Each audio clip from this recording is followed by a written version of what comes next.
ETV news కు స్వాగతం. తెలంగాణ నూతన ముఖ్యమంత్రిగా రేవంత్ రెడ్డి ప్రమాణ స్వీకారానికి చురుగ్గా ఏర్పాట్లు జరుగుతున్నాయి. రేపు మధ్యాహ్నం 1:04 సీఎంగా రేవంత్ రెడ్డి ప్రమాణ స్వీకారం చేస్తారు. రాజ్ భవన్ కు వెళ్లిన కాంగ్రెస్ నేతల బృందం రేవంత్ ను సీఎల్పీ నేతగా ఎన్నుకున్నట్లు తెలిపింది. ఈ మేరకు కాంగ్రెస్ ఎమ్మెల్యేల సంతకాలతో కూడిన లేఖను గవర్నర్ తమిళిసైకి నాయకులు అందజేశారు. సీఎం ప్రమాణ స్వీకారానికి అన్ని ఏర్పాట్లు చేయిస్తామని గవర్నర్ చెప్పినట్లు నేతలు వివరించారు. హైదరాబాద్ లోని ఎల్బీ స్టేడియం సీఎం ప్రమాణ స్వీకారానికి ముస్తాబవుతూ ఉండగా అక్కడి ఏర్పాట్లను ప్రభుత్వ ప్రధాన కార్యదర్శి శాంతికుమారి పరిశీలించారు. అక్కడ ఎలాంటి ఇబ్బందులు లేకుండా జాగ్రత్తలు తీసుకుంటున్నట్లు తెలంగాణ డీజీపీ రవిగుప్తా చెప్పారు. ఏర్పాట్లను పరిశీలించిన ఆయన ఎల్బీ స్టేడియం పరిసర ప్రాంతంలో రేపు ట్రాఫిక్ ఆంక్షలు విధిస్తామని తెలిపారు. 1,00,000 మంది సభకు హాజరు కావచ్చని కాంగ్రెస్ నేతలు చెప్పారన్న గుప్తా స్టేడియంలో 30,000 మందికి పైగా కూర్చునే సౌకర్యం ఉందన్నారు. అంతకు మించి వచ్చేవారికి స్టేడియం బయట ఎల్ఈడీ స్క్రీన్లు ఏర్పాటు చేస్తున్నట్లు డీజీపీ వివరించారు. ముఖ్యమంత్రిగా రేవంత్ రెడ్డి ప్రమాణ స్వీకారోత్సవానికి తెలంగాణ పీసీసీ పలువురు ప్రముఖులకు ఆహ్వానాలు పంపుతోంది. ఏఐసీసీ అధ్యక్షులు మల్లికార్జున ఖర్గే, అగ్రనేత సోనియా గాంధీ, ముఖ్య నేతలు రాహుల్ గాంధీ, ప్రియాంక గాంధీ వాద్రా, ఇతర ఏఐసీసీ నేతల్ని రేవంత్ రెడ్డి ఢిల్లీలో స్వయంగా కలిసి ఆహ్వానించారు. Karnataka CM Siddaramaiah, deputy CM DK Shivakumar, Karnataka మంత్రులు, రాజస్థాన్, ఛత్తీస్గఢ్, మహారాష్ట్ర మాజీ సీఎంలు అశోక్ గెహ్లోట్, భూపేష్ బఘేల్, అశోక్ చవాన్లకు ఆహ్వానాలు పంపారు. కాంగ్రెస్ సీనియర్ నేతలు చిదంబరం, మీరాకుమారి, సుశీల్ కుమార్ షిండే, దిగ్విజయ్ సింగ్, వీరప్ప మొయిలీ, బాయిలర్ రవి, మాణికం ఠాకూర్, కురియన్లకు ఆహ్వానాలు పంపుతున్నారు. తెలంగాణ అమరుల కుటుంబాలు, ఉద్యమ నేతలు కోదండరాం, గాద ఇన్నయ్య, హరగోపాల్, కంచ ఐలయ్య, ఇతర ఉద్యమకారులు, తెలంగాణలోని అన్ని రాజకీయ పార్టీల అధినేతలకు ఆహ్వానం పంపనున్నారు.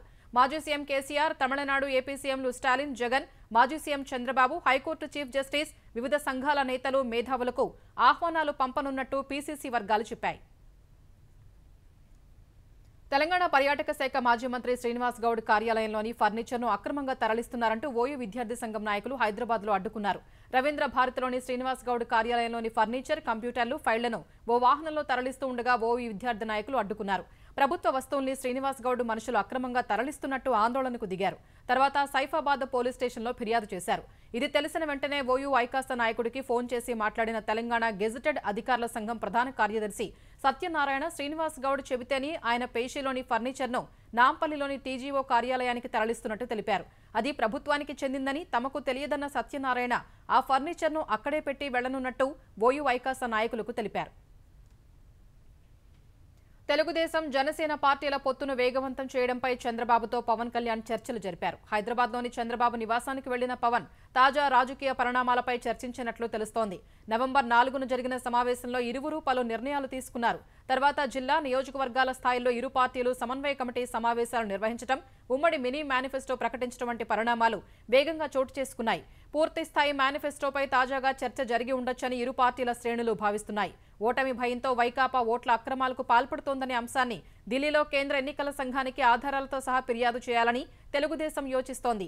ఇరు పార్టీలు ఆ దిశగా ఐక్య పోరాటం చేయడంపై చంద్రబాబు, పవన్ చర్చించి ఉండొచ్చని సమాచారం.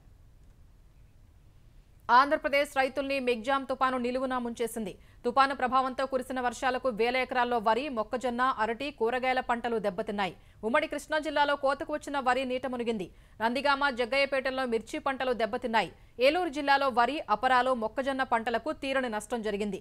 దెందులూరు, కొవ్వలి, పోతునూరు, దోసపాడు, ఉండ్రాజవరం, సత్యనారాయణపురం, కొత్తగూడెం ప్రాంతాల్లో పంటలకు తీవ్ర నష్టం జరిగింది. అనకాపల్లి జిల్లాలోని నాతవరం, నర్సీపట్నం, రోలుగుంట ప్రాంతాల్లో కల్లాల్లోని ధాన్యాన్ని వరద ముంచెత్తింది. ఎన్టీఆర్ జిల్లా పెనుగంచిప్రోలు మండలంలో కోతలకు సిద్ధంగా ఉన్న పంట నీట మునిగింది. తుపాను దెబ్బకు అంబేద్కర్ కోనసీమ జిల్లాలో చేతికొచ్చిన పంట నీట మునిగిందని రైతులు ఆవేదన వ్యక్తం చేస్తున్నారు.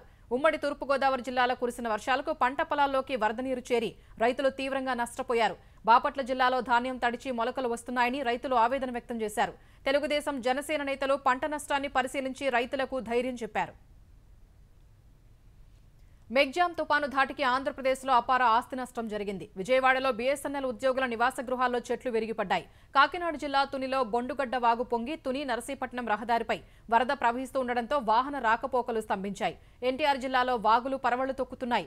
ఎగువ నుంచి చేరుతున్న వరదతో కట్లేరు, పడమటి, ఎదుళ్ల, విప్ల, గుర్రపు, కొండవాగులు ఉధృతంగా ప్రవహిస్తున్నాయి. గంపలగూడెం, విజయవాడ మార్గంలో రాకపోకలు నిలిచిపోయాయి. నందిగామ మండలం పల్లంపల్లి దామలూరు గ్రామాల మధ్య కాజ్వే మీదుగా వరద ప్రవహిస్తోంది.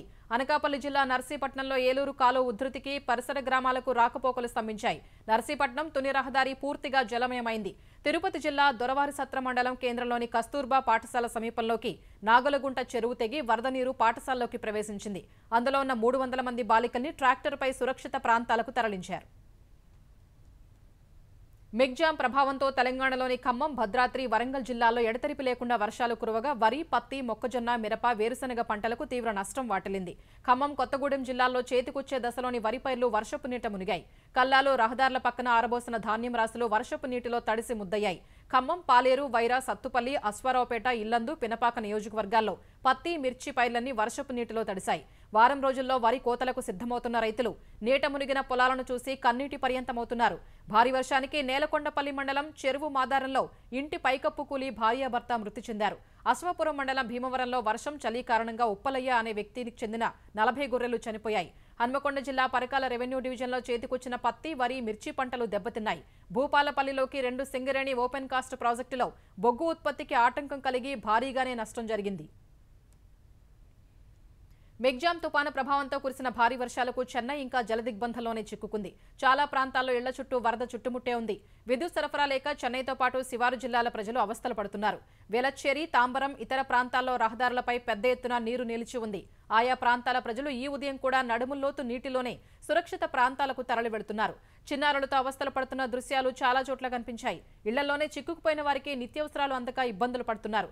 మరోవైపు నగరపాలక సంస్థ సిబ్బంది యుద్ధ ప్రాతిపదికన సహాయ, పునరావాస చర్యలు చేపట్టారు. వరద ముప్పులో చిక్కుకున్న ప్రజల్ని పడవల ద్వారా సురక్షిత ప్రాంతాలకు తరలిస్తున్నారు. ముఖ్యమంత్రి ఎంకే స్టాలిన్ వరద ప్రభావిత ప్రాంతాల్లో పర్యటించి క్షేత్రస్థాయిలో పరిస్థితిని తెలుసుకున్నారు. పునరావాస కేంద్రాలకు వెళ్లి బాధితులకు ఆహారం, ఇతర నిత్యావసరాల్ని పంపిణీ చేశారు.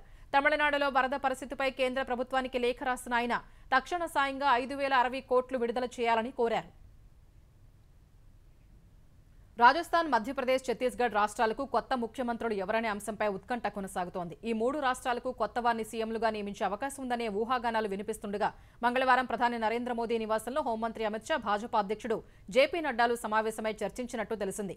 తర్వాత 3 రాష్ట్రాల భాజపా ఇన్ఛార్జీలతో అమిత్ షా, నడ్డా సమావేశమై చర్చించారు. అటు మధ్యప్రదేశ్లో ప్రస్తుత సీఎం శివరాజ్ సింగ్ చౌహాన్ మరోసారి పదవిని ఆశిస్తూ ఉండగా కేంద్ర మంత్రులు ప్రహ్లాద్ పటేల్, జ్యోతిరాదిత్య సింధియా, నరేంద్ర సింగ్ తోమర్, సీనియర్ నేత కైలాష్ విజయవర్గియా రేసులో ఉన్నారు. రాజస్థాన్లో మాజీ సీఎం వసుంధరా రాజే, లోక్సభ స్పీకర్ ఓం బిర్లా, కేంద్ర మంత్రులు గజేంద్ర సింగ్ షెకావత్, అర్జున్ రామ్ మేఘవాల్, రాజస్థాన్ భాజపా అధ్యక్షుడు సిపి జోషి, ప్రముఖ నేతలు దియా కుమారి, మహంత్ బాలక్నాథ్ రేసులో ఉన్నారు. ఛత్తీస్గఢ్లో మాజీ సీఎం రమణ్ సింగ్, భాజపా ఛత్తీస్గఢ్ అధ్యక్షుడు అరుణ్ కుమార్ సావో, సీనియర్లు ధరంలాల్ కౌశిక్, మాజీ ఐఏఎస్ అధికారి ఓపీ చౌదరి పోటీ పడుతున్నారు.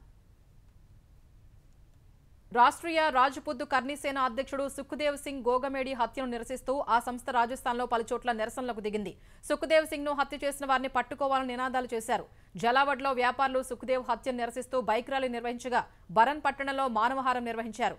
చూరులో నిందితుల్ని పట్టుకోవాలని నినదిస్తూ భారీ ర్యాలీ నిర్వహించారు. ధోల్పూర్ జిల్లాలో కర్ణిసేన సభ్యులు టైర్లను కాల్చి నిరసన తెలిపారు. జైపూర్ జిల్లా చాక్సు పట్టణంలో సుఖ్దేవ్ హత్యకు నిరసనగా పాఠశాలలు, దుకాణాల్ని మూసివేశారు. కర్ణిసేన అధ్యక్షుడిని చంపిన వారిని పట్టుకోవాలంటూ సుఖ్దేవ్ మద్దతుదారులు జిల్లా మెజిస్ట్రేట్ కు వినతి పత్రం అందించారు. నిందితుల్ని పట్టుకునే వరకు నిరసనలు చేస్తామని కర్ణిసేన వ్యవస్థాపకుడు లోకేంద్ర సింగ్ కల్వీ కుమారుడు భవానీ సింగ్ కల్వీ తెలిపారు. సుఖ్దేవ్ కు అశోక్ గెహ్లోట్ ప్రభుత్వం భద్రత తగ్గించిందని భాజపా ఎంపీ దియా కుమారి ఆరోపించారు. అటు సుఖ్దేవ్ సింగ్ ను హత్య చేసిన నిందితుల కోసం గాలిస్తున్నట్టు రాజస్థాన్ డీజీపీ తెలిపారు. కేంద్ర ఆర్థిక మంత్రి నిర్మలా సీతారామన్ కు అరుదైన గౌరవం దక్కింది. 2023 ఏడాదికి ఫోర్బ్స్ విడుదల చేసిన ప్రపంచంలోనే అత్యంత శక్తివంతమైన 100 మంది మహిళల జాబితాలో ఆమెకు వరుసగా 5వ చోటు లభించింది. భారత్ నుంచి మొత్తం 4 మహిళలకు చోటు దక్కగా వారిలో నిర్మలా సీతారామన్ తొలి స్థానంలో నిలిచారు. ప్రపంచవ్యాప్త జాబితాలో ఆమె 32వ స్థానంలో ఉన్నారు. భారత్ నుంచి హెచ్సిఎల్ కార్పొరేషన్ చైర్పర్సన్ రోష్ని నాడర్ మల్హోత్రా 60, సేల్ చైర్పర్సన్ సోమా మోండల్ 70, బయోకాన్ వ్యవస్థాపకురాలు కిరణ్ మజుందర్ షా 76వ స్థానంలో నిలిచారు. ప్రపంచ శక్తివంతమైన మహిళల జాబితాలో European Commission chief Ursula von der Leyen అగ్రస్థానంలో నిలిస్తే యూరోపియన్ సెంట్రల్ బ్యాంక్ అధిపతి క్రిస్టినా లగార్డ్ 2వ ర్యాంకు కైవసం చేసుకున్నారు. 3వ స్థానంలో అమెరికా ఉపాధ్యక్షురాలు కమలా హారిస్ ఉన్నారు.